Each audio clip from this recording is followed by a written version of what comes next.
আসসালামু আলাইকুম everyone, welcome back to my channel. আপনারা সবাই কেমন আছেন? আলহামদুলিল্লাহ আমি ভালো আছি।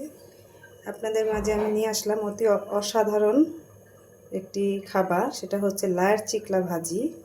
আমরা যে লাউটা রান্না করে খাই, চিকলাটা আমরা অনেকেই ফেলে দিই, জানি না যে চিকলাটা এতটা স্বাদ। এভাবে যদি আমরা ভাজি করে খেতে পারি, খুব মজাদার এবং খুব সুস্বাদু একটা ভাজি।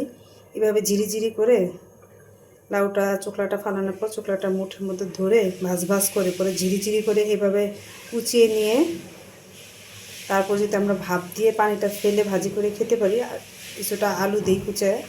আবার এটার মধ্যে চিংড়ি মাছ দিলে আরও টেস্ট হয়। তো আজকে আমি চিংড়ি মাছ দিব না, চিংড়ি মাছ ছাড়া আমি ভাজিটা করব। এই জন্য আমি লাউয়ের চোকলা করে ঝিরিঝিরি করে কুচি কুচি করে কেটে কুচি এবং ধুয়ে নিছি, আর নিয়ে নিয়েছি সাথে 2টা আলু কুচি করে। চুলার মধ্যে কড়াইয়ের মধ্যে আমি পানি দিয়েছি, পানিটা গরম হয়ে গেছে। এরপর যে আমি লাউয়ের চিকলাগুলোকে একটু ভাপ দিয়ে নিব, হালকা সিদ্ধ করে নিব আর কি। এটা ঢেকে দিব। এখন আমি নেড়ে চেড়ে সিদ্ধ করা নিয়ে হয়ে গেছে আমার চিকলাগুলো। এখন আমি পরিমাণ মতো তেল দিয়ে দিচ্ছি।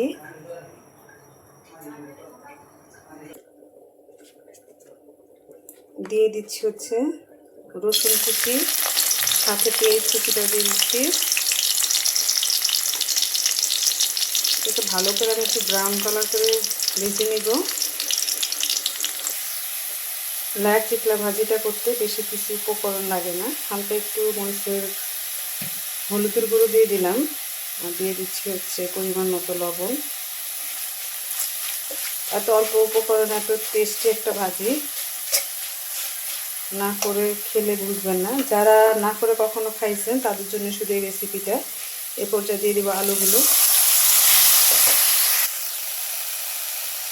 দিয়ে নেড়ে চেড়ে দিচ্ছি। কারা কারা এইভাবে লাউয়ের চিকলা আপনারা ভাজি করে খেয়েছেন অবশ্যই কমেন্টে জানাবেন। আর এরকম স্বাদ অবশ্যই লিখবেন কমেন্টে।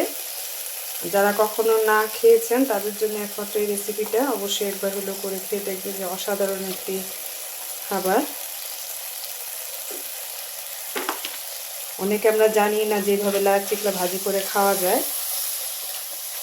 এবং এটাকে আমি হালকা করে ভাপ দিয়ে নিব, ঢেকে দিব। এখন ঢাকনা দিয়ে দিচ্ছি হচ্ছে লাউয়ের চিকলাগুলো ভাপ দিয়ে রেখেছিলাম এগুলো। এখন এটাকে খুব ভালো করে নেড়ে দিব। এত সোজা একটা রেসিপি, অল্প সময়ের মধ্যে খুব স্বাদ, খুবই টেস্ট।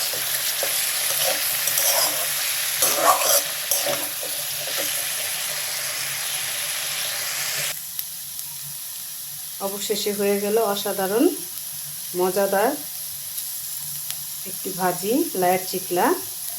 এটার মধ্যে যদি আপনারা চিংড়ি মাছটা দেন আরও বেশি স্বাদ বেড়ে যাবে। তো আমি চিংড়ি মাছ দিলাম না, শুধুই করলাম। এটা এইভাবেও খেতে খুবই মজা। এখন এটা আমি চুলা থেকে নামিয়ে নিব। এতক্ষণ ধৈর্য ধরে যারা যারা আমার এই লাউয়ের চিকলা ভাজিটা ভিডিওটা দেখলেন তাদের অসংখ্য অসংখ্য ধন্যবাদ।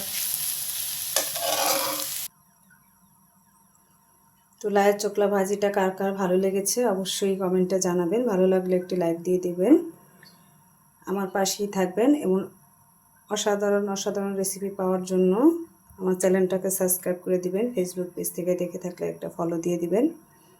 আমার জন্য দোয়া করবেন। অন্য আরেকদিন নতুন কোনো রেসিপি নিয়ে আপনাদের মাঝে হাজির হব ইনশাল্লাহ। তো আজকের মতো এখানেই বিদায় নিলাম। আল্লাহ হাফেজ।